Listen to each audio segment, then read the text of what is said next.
प्रजासत्ताक दिनी विठ्ठल रुक्मिणी मंदिर सुद्धा सजलेलं आहे। आज 76वा प्रजासत्ताक दिन आहे आणि या निमित्तानं विठुरायाच्या मंदिराला आकर्षक नयनरम्य अशी तिरंगा ध्वजाप्रमाणे फुलांची आरास करण्यात आली आहे। आपण ही दृश्य पाहतोय, सुंदर अशी सजावट आणि त्यामुळे आता विठुरायाचं आणि रुक्मिणीचं रूपही खुलून गेलेलं आहे।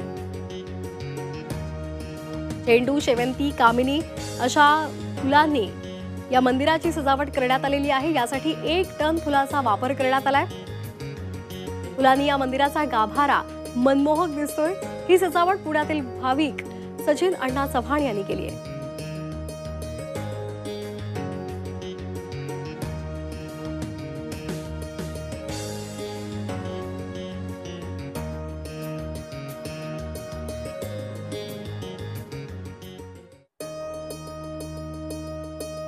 तिरंगी सजावट करण्यात आलेली आहे। विठ्ठल रुक्मिणी मंदिरामध्ये तिरंगी रंगामध्ये ही फुलांची सजावट करण्यात आलेली आहे। 1 टन फुलांचा यासाठी वापर करण्यात आलेला आहे। आज प्रजासत्ताक दिन आहे आणि त्या निमित्तानं विठ्ठल रुक्मिणी मंदिराला ही आकर्षक सजावट करण्यात आली आहे। सचिन चव्हाण या भाविकानं ही सजावट केलेली आहे।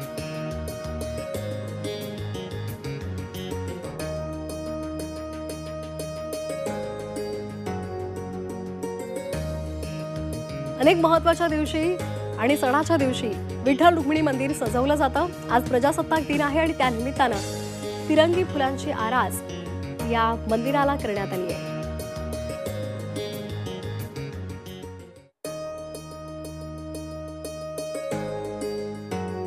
सुंदर अशी शेवंती, कामिनी आणि झेंडू ही फुलं वापरून ही आरास करण्यात आलेली आहे आणि त्यामुळे संपूर्ण गाभारा मनमोहक दिसत आहे आणि त्यामध्ये विठुरायाचं रूपही खुललेलं आहे।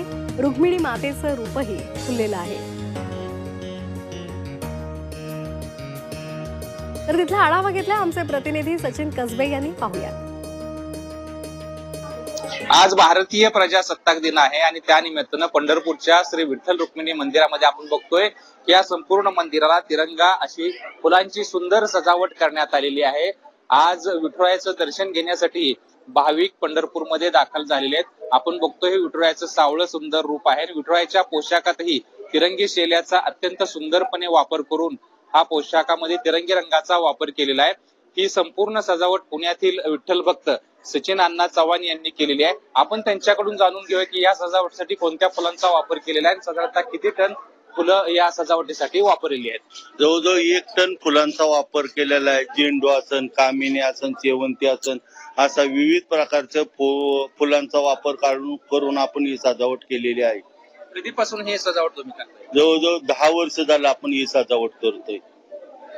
या संपूर्ण फुलांच्या सजावटीमुळे मंदिराचं रूप अत्यंत सुंदर दिसत आहे। मागच्या 10 वर्षापासून सचिन अण्णा चव्हाण हे विठ्ठल रुक्मिणी मंदिरामध्ये प्रजासत्ताक दिनाच्या निमित्तानं सजावट करतायत। कॅमेरा पर्सन राजू मिसाळसह सचिन कसबे, G24 तास, पंढरपूर।